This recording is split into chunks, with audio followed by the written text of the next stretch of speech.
जीवन में आज जो भाग दौड़ भरी जिंदगी है, उस भाग दौड़ भरी जिंदगी में वो बहुत जल्द बहुत कुछ पाना चाहता है, लेकिन ये सब विधि का विधान है कि जब उसे जो मिलना होता है, जब जब वही मिलता है। बहुत कम समय में लोग सफलता अर्जित करना चाहते हैं। वो चाहते हैं कि रातों रात महल बन जाए। वो चाहते हैं कि रातों रात उनके पास अपार धन संपत्ति, बहुत सारा कुछ ऐसा हो जाए जिससे वो जमाने को दिखा सकें कि उनके पास भी धन है, और इतना धन कि जिससे वो दुनिया को खरीद सकते हैं। वो दुनिया को बता सकते हैं कि वे धनवान हैं। वो अपने अभिमान को तुष्ट करते रहते हैं। यही अभिमान को तुष्ट करने की जो धारणा है, ये समाज में इतनी प्रबल है कि दिन प्रतिदिन इंसान इन्हीं सब बातों की चपेट में आता रहता है। कम समय में सफलता प्राप्त करने के गुर बहुत सारे लोग बताते हैं। जिंदगी में इतने सारे लोग हैं जो आपको तरह तरह से समझाएंगे, तरह तरह से बताएंगे, और आपको कुछ लोग तो ऐसे हैं जो गारंटी देंगे कि अगर आपको जीवन में सफलता प्राप्त करनी है तो आप इस तरह से सफलता प्राप्त कर सकते हैं। देखने में और सुनने में बड़ा अच्छा लगता है कि फलां व्यक्ति जो है वो रातों रात अमीर हो गया, फलां व्यक्ति जो है उसके पास बहुत पैसा है, बहुत सफल है वो अपने क्षेत्र में। लेकिन क्यों, ये कभी आपने सोचा है? उसके पीछे की धारणा, पीछे की संघर्ष को कोई नहीं जानता। आज अगर मैं विशेष तौर पर बात करूं तो जो आज युवा पीढ़ी है वो बहुत जल्द सब कुछ अर्जित करना चाहती है। एक शब्द है सब्र, पेशेंस। पेशेंस नाम की चीज नहीं है, और जिसका कारण है कि जो भी बहुत जल्द अचीव करने की प्रक्रिया से गुजरता है वो कहीं ना कहीं रिक्त रह जाता है, खाली रह जाता है। उसमें अंदर कुछ वजन नहीं होता है। मैं आपको बताना चाहता हूं, इससे जुड़ी हुई एक छोटी सी कहानी, शायद आपको इससे कोई सबक मिले। हो सकता है एक छोटी सी कहानी जो है वो आपकी जिंदगी को बदल दे। ये एक किसान की कहानी है जो अक्सर अपनी कई बार फसल को लेकर के परेशान रहा करता था। कई बार उसने ईश्वर से शिकायत की, और वो शिकायत में हमेशा यही कहा करता था कि ईश्वर, आप जिस तरह से मुझे फसल देते हैं उससे मैं संतुष्ट नहीं हूं।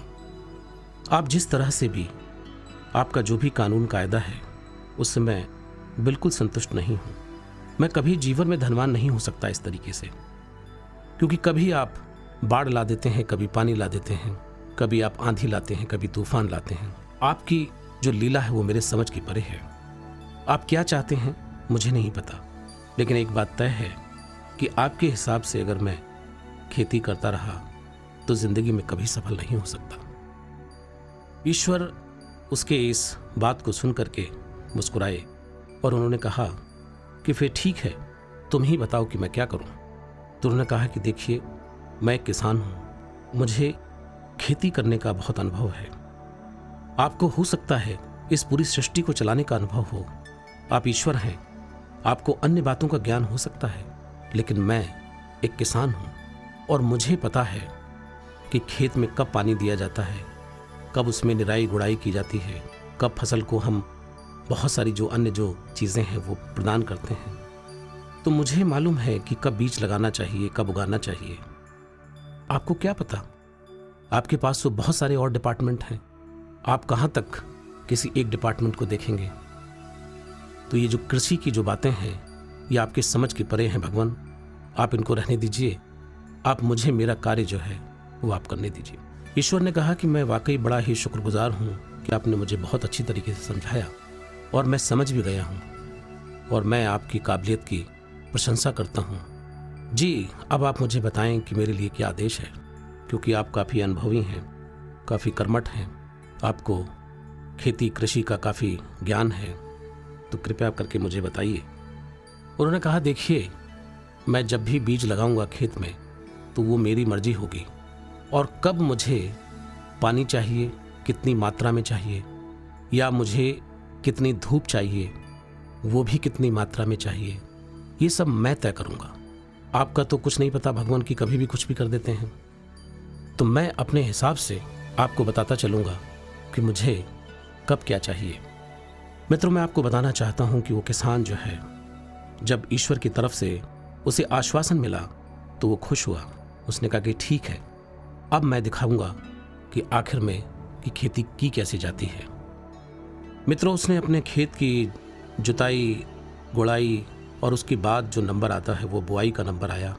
उसने उसके अंदर बीज डाला और फिर उसने ईश्वर से कहा कि हे ईश्वर, अब पानी की आवश्यकता है, तो अब आप पानी बरसाना शुरू करें और मैं बताऊंगा कि कब स्टॉप कर देना है, कब रोक देना है। ईश्वर ने कहा ठीक है, ये आपकी इच्छा पूरी की जाती है। मित्रों, झमाझम पानी बरसने लगा और उसका खेत जो था वो ईश्वर की वर्षा से, उस पानी से वो भीग गया। उन्होंने कहा बस अब रोक दीजिए, क्योंकि इसके बाद अगर बहुत ज़्यादा आप पानी बरसाते रहेंगे तो ये बीज सारे बह जाएंगे और इनमें कुछ नहीं पैदा होगा। तो मुझे खेती करनी है, पुरानी वाली कहानी रिपीट नहीं करनी है। ईश्वर ने कहा ठीक है।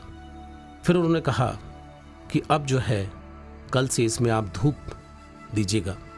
तो मित्रों, मैं आपको बताना चाहता हूं कि जब जैसे जैसे उस किसान ने अपनी डिमांड रखी ईश्वर के समक्ष, ईश्वर ने उसे वही दिया। मैं आपको बताना चाहता हूं कि अंकुर फूटने शुरू हुए और धीरे धीरे जब अंकुर फूटने शुरू हुए तो बहुत ही सुंदर फसल उगनी शुरू हो गई। किसान मन ही मन हर्षित होता और न केवल खुद बहुत खुश था बल्कि उसका परिवार पूरा खुश था। उसने पूरे गांव को इकट्ठा किया। उसने कहा देखिए, मैं जो चमत्कार करने जा रहा हूं वो इस पृथ्वी पर, इस धरती पर पहले कभी नहीं हुआ। पूरे गांव ने उसकी सराहना की कि कमाल है, ऐसा क्या आपके अंदर है कि ईश्वर आपसे मान गए। मित्रों, फसल जो है वो पौधे जब बड़े हुए, गेहूं की बालियां निकलने का भी नंबर आया और उस लहलाती हरी फसल को जब किसान ने देखा तो बहुत ज़्यादा खुश हुआ और वो ईश्वर के ऊपर भी खुश था कि ईश्वर ने उसकी इच्छा पूरी की। लहलाती फसल के बाद में उसने ईश्वर से कहा कि अब थोड़ा सा एक काम कीजिए कि धूप की इंटेंसिटी थोड़ी सी बढ़ा दीजिए। तो ईश्वर ने कहा कि ठीक है, जैसा आपका आदेश मैं वैसा ही करूँगा। तो फसल जब लहलाती फसल, उसके बाद धूप की हल्की सी इंटेंसिटी को बढ़ाया ईश्वर ने और फसल जो है वो पीली होनी शुरू हो गई।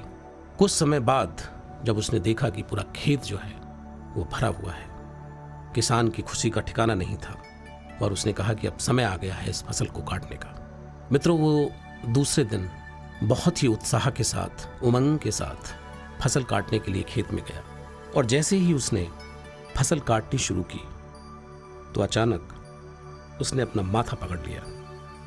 देखा कि जो गेहूं की बालियां तो हैं, लेकिन उन गेहूं की बालियों के अंदर दाने नहीं हैं। वो गेहूं की बालियां खाली हैं। तो अचानक उसके दिमाग में आया कि ये कैसा अत्याचार है। मैंने तो इतनी मेहनत करके जो भी तरीका हो सकता था वो मैंने अपनाया, लेकिन ये क्या बात हुई कि इतनी अच्छी फसल है लेकिन इसके अंदर गेहूं की बालियां हैं, लेकिन गेहूं की बालियों के अंदर दाने नहीं हैं। उसने फिर ईश्वर से अपनी गुहार लगाई कि भगवान, ये क्या, इतनी सुंदर फसल जो कि सृष्टि में पहले कभी नहीं हुई, इतने सुंदर बालियां हमने पहले नहीं कभी देखी हैं, इतने सुंदर इसकी सुडौल, जो इसका पौधा जो बना है, ये हमने पहले कभी नहीं देखा। सब कुछ होने के बावजूद इन गेहूं की बालियों में दाने क्यों नहीं है? ईश्वर ने कहा ये तो होना ही था। उसने कहा क्यों? इसका मुझे उत्तर चाहिए।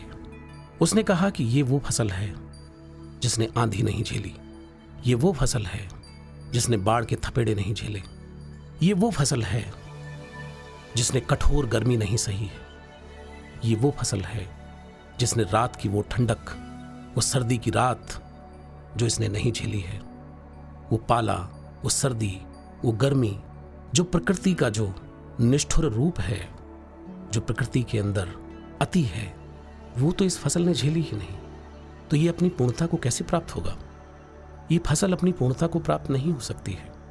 ये सुंदर जरूर है, ये बहुत सुंदर हो सकती है, लेकिन ये अपनी पूर्णता को प्राप्त फसल नहीं है, क्योंकि इस फसल ने तो कोई संघर्ष किया ही नहीं, इस फसल ने तो जीवन में कुछ देखा ही नहीं, इस फसल ने तो उस संघर्ष का, उस स्ट्रगल का रस लिया ही नहीं। तो इसमें रस कहां से उत्पन्न होगा? इसमें रस उत्पन्न नहीं हो सकता। ये सुंदर जरूर रहेगी, लेकिन ये खोखली होगी, ये थोथी होगी। अब आगे बताइए मेरे लिए क्या आदेश है? किसान ने कहा कि भगवान, मैं हार गया, आप जीत गए। अब आप जिस भी तरीके से मुझे फसल देंगे मुझे मंजूर है। मुझे ये नहीं पता था कि जीवन सुंदर तभी बनता है जब वो वक्त के थपेड़े खाता है। जीवन सुंदर तभी बनता है जब वो आग में तपता है। जीवन सुंदर तभी बनता है जब वो आंधियों का, तूफानों का सामना करता है। तभी उसके अंदर वो रस उत्पन्न होता है, तभी उसके अंदर वो बीज पैदा होता है जिसके अंदर एक अपार शक्ति होती है जो हजारों हजार फसल लहला सकता है। दोस्तों, ये कहानी सुनाने के पीछे जो वजह थी वो ये थी कि आज इंसान इस गलत फहमी के दौर से गुजर रहा है। उसको ऐसा लगता है कि सारी चीजें उसके आसपास की टेबल पर सिमट आए, ऑटोमेटिक हो जाए, घंटी की बटन दबाते ही नौकर हाजिर हो जाए, सारे सुख, आराम, सुविधाएं उसे मिलती रहें और वो जीवन के अमृतत्व को भी प्राप्त हो जाए, वो जीवन की संपूर्णता भी प्राप्त कर ले। आजकल के छात्र भी यही चाहते हैं कि उनके इर्द गिर्द सफलता ही सफलता हो, उनके इर्द गिर्द सभी चीजें ऐसी हों जो वो चाहते हैं। वो अपनी चाहत को पूरा करना चाहते हैं। वो चाहते हैं कि जैसे ही वो किसी चीज को मांगे, उसकी डिमांड करें, वो हाजिर हो जाए। और ऐसा करने में बहुत सारे जो माता पिता हैं वो अपना धन व्यय कर रहे हैं, अपनी एनर्जी व्यय कर रहे हैं और उसके बावजूद भी उन बच्चों को कुछ नहीं प्राप्त हो रहा। वो सिर्फ और सिर्फ खाली हाथ हैं।